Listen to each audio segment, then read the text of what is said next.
Why are you the way that you are? I mean, I know that I'm funny, but how can I be sure? How can I know without some kind of measurement or standard to determine if my funniness, my knowledge of my personality trait is actually real, or if I'm just making it up? In fact, any of our personality traits are kind of arbitrary and aren't really connected to any known category that would make it make sense. It's just part of our essence. It's rooted in our identity.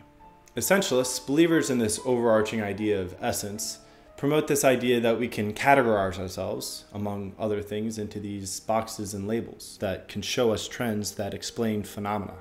Essentialism kind of gets into hot water a lot of the time though, because when you try to reduce people down to their fundamental or core abilities and behaviors, then you try to make conclusions and you look less about the individual and more about the specific category that they're in. And then this gets you into problems with things like racism and sexism and whatnot. Relating back, if I know that I'm funny and funniness seems like a desirable trait for me, then maybe I try to do everything I can to shut out and shoo away all the unfunny people so that just the desired trait is left over in my community. And in society, this happens all the time, except instead of trying to shoo away people, we kind of just make frowny faces and hopefully they change their behavior in order to closer align with what the desirable traits are. And we deal with these frowny faces all the time. There are demons. They live in the back of our head rent-free with or without someone actually being there and judging us. It's just something that's built into any time we desire something. We have to think about whether or not people will respect that desire that we have and whether or not we want to continue doing it knowing that we might face judgment, creating a double-edged sword. Social pressure is a great inhibitor of selfish desire, but can also prevent you from pursuing your goals. Social judgment can make us feel praised and respected, but can also make us feel inadequate under its pressure. Take this bar or standard and beat yourself over the head with it, says society. Now we're going to put a pin in this idea of a self-diagnosed beating for a second because it makes for a good conclusion, but also because we first need to figure out why, when we're given the call to beat ourselves up, why we actually do it. So why does social pressure make us feel like mustard? Well, for one, you have a massive ego. And before you snake slither away, I'm going to note that ego is actually important and helpful and good sometimes. But as you know, society says that it's bad, shameful, vain, etc. But then there's also this idea that you need to look within yourself and have this self-knowledge in order to find happiness and peace within your environment. So it seems like there's kind of a contradiction as to whether self-conception is good or not. This contradiction can be solved by understanding that there might be two types of self-reflection. My man Rousseau points it out nicely and splits it up into two cool nerd word phrases as amour de soi and amour propre. Amour de soi is French, but it's also this idea that you can have self-love in the respect to be healthy and try to improve yourself or little personal achievements that make you feel good. You know, just wanting to live a happy and healthy life by taking care of yourself. That sounds pretty good. Amour propre, on the other hand, is more that social clout game where you're comparing yourself to other people and you're trying to get an edge up on the other people, leading to jealousy, greed, insecurities, all the superiority stuff that embodies the stereotypical ego. Pride is an interesting topic because it can kind of go both ways. If you're proud of your achievements, then it could be a good motivator for self-improvement and trying to be the best person that you can be. But on the other hand, it can lead you down the wrong path if you think that your personal achievements are better than other people's, and it makes you kind of stuck in the mud towards your own beliefs, making you ignorant and not very self-aware. There's also this balancing act with how we should consider other people. It is selfless when you don't consider the consequences of your actions and you blindly act towards some goal that you just know is the right thing to do.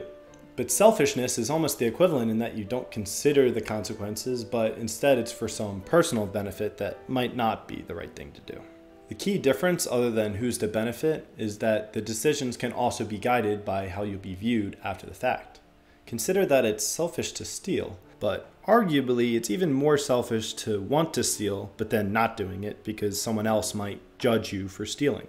So you're having this desire to steal, which is bad, and then you're also having this self-preservation of moral values by trying to shove it under the rug. Selflessness is also put into question when someone could figure to benefit from the moral good, like praise or recognition. As it seems, socially minded people, people more concerned with reputation, stand lower than community minded people, people more concerned with well-being. Confusing still is when people concerned with well-being end up doing what is considered selfish. The line between selfish and selfless is all too dependent on if you happen to think according to what society thinks is right. There could be a scenario where you think you're doing the right thing, but then people tend not to be so happy with your choice, and what you thought was a selfless action turned into a selfish one instead. Doing the right thing without the self-awareness to actually see if it's going to be the right thing tends to just look like ignorance. So in this case, it's very important to keep a close eye on what society wants from you and what society expects from you so that you're always able to understand what the right thing to do is in any particular situation. But again, there's a balancing factor because you don't want to get too close to what society wants from you, because then you start leaking into the more prop territory where you're constantly comparing yourself and your actions to that of other people and trying to figure out who's doing the right thing all the time. If you get into that realm where you start making compulsive comparisons, trying to figure out who's doing the right thing far too often, then you might end up projecting your insecurities onto the environment, interpreting new information as if it confirms your beliefs about social expectations without reflecting critically. You'll start to believe that every action and thought contributes to someone else's or your own self-worth, constantly moving the needle back and forth of what's good enough and unable to stabilize what it actually means to be normal or acceptable. All these things deal with looking within ourselves to find the answers, and it's a crucial step to understanding what the right thing to do is. But it's also really important to take the input that society gives you. We're developing this two-headed beast, one in which your behavior is influenced by your own belief, and one in which you're influenced by the considerations of society. Both beasts capable of promoting a more de soi and a more propre. Now we come back to that societal bar problem. Lately, it seems that societal pressure and norms contribute more in the direction of a more propre than de soi. Every app and site directly connects and compares people, converting their essence into a digital worthiness meter with numbers of followers and likes and what have you. And the more we optimize and quantify our comparisons, the easier they are to make, and the higher the bar goes. So the bar goes higher, people listen to the bar, and they feel worse. Now most people believe that they're below average, a mathematical impossibility. So what do? The bar's too high and you can't reach it. So naturally, I think most people send up a shadow of themselves or some other identity in which they don't feel they're connected to, but other people can see that version of you as passing the societal expectation. You have a second you that people can look at and pretend it's you, while the real you suffers your fate of below average expectations. Society creates all these imposters that are thrown above the bar to make it work. The inauthentic you is just the you which has desires to act according to what's expected of you, which I guess could be selfish in that you find it advantageous for people to like you, even though it might not necessarily be who you are, but it's also considerate in that you value other people's opinions and want to act accordingly, which is a form of self-awareness. But even then, the real you also acts according to these expectations too. It's just a bit more subconscious. There is no real authentic self because no one can be without the cultural and social baggage that is necessary to live amongst other people. It's not like you're running around doing what your natural desire is, because that's already going to be based in what is nice and easy to do in your society already. You aren't born liking your comfort food, it's built into your desire from external experiences. The comparisons that influence our behavior are vital to understanding ourselves and our desires, but as in all things, so it seems, balance is necessary to understand who we are in the world, but not too much as to question our worth and become paranoid under the social eye. Because sometimes the expectations feel so real that we pretend like people are judging us all the time, and we pretend to be someone else for the pretend people to pretend to approve of us, and with all this self-created pressure comes confusion and anxiety over the imaginary world and the real one, and which expectations you're supposed to live up to. But remember, different people will naturally judge you for different things. This does not mean that you aren't being true to yourself because you're following what someone's expectations are of you, but you just need to present yourself in a way to others that is representative of your environment. You shouldn't act like a parent in the workplace, and you shouldn't act like a boss at home, which is not to say that you're two-faced, but simply that your personality should reflect your environment. And even if you don't believe all that stuff, it's hard to be inauthentic because your identity, what makes you authentic, is really just a collection of your experiences. As we've said before, there's really no quantifiable or measurable way to figure out what traits we specifically have. It's all just kind of arbitrary, and as long as your experiences are yours, then they're on par with who you are. Although it's hard to look past the idea there's a you need to be and a you are.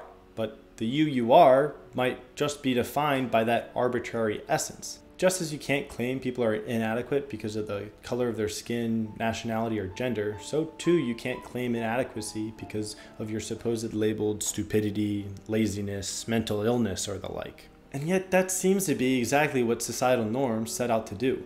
Normativity tells you who's valuable and who's not, and what you do to those deemed worthy and unworthy. We're compelled to judge others and ourselves to draw out these desirable traits even though we know how much it hurts other people. There's probably no better example of this than the Stanford prison experiment. If you haven't heard, a professor ran an experiment in the 70s where random people were chosen as fake guards and random people were chosen as fake prisoners for 2 weeks in a fake prison. The study only lasted 6 days because the guards were especially brutal and the study was insanely unethical.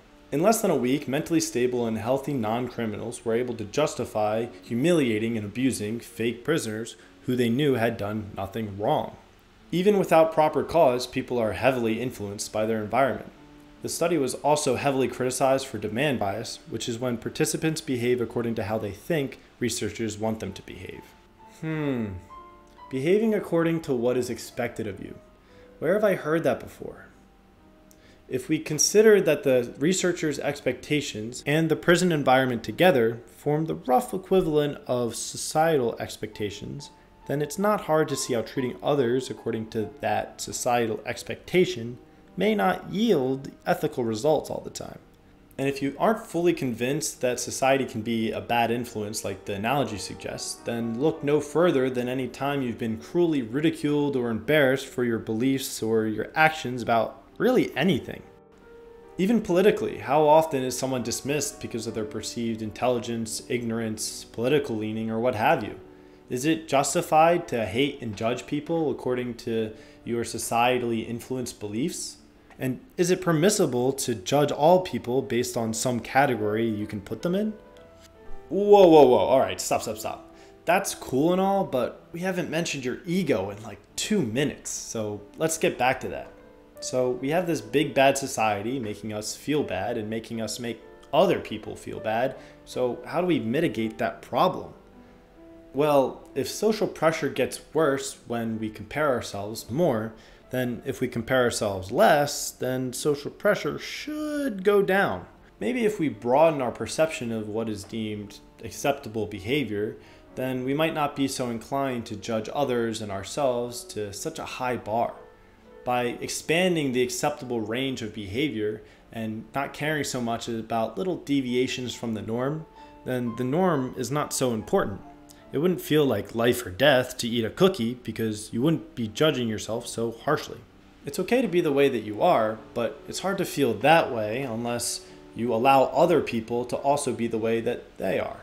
Another way to suspend the societal bar is to be compassionate towards others. By looking out for and considering other people's emotions and experiences, you're no longer able to hyperfixate on your own self-worth and adequacy, a process which lets loose the social pressure to feast upon your mind.